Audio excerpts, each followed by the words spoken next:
By 2025, almost half of all jobs in Europe will need highly skilled workers. In the future, people will also need some level of digital skills for 90% of all jobs. The lack of basic skills in Europe is striking. 1 in 5 Europeans struggle to read and write. 1 in 4 Europeans have poor numeracy skills, and 40% have no digital skills. And 1 in 5 Europeans lack a high school qualification. The skills mismatch shows that Europe isn't making the best of people's talents.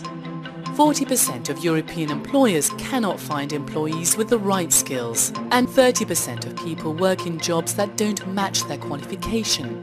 Globalization and technology is fast changing the way people learn new skills, but their qualifications lag behind.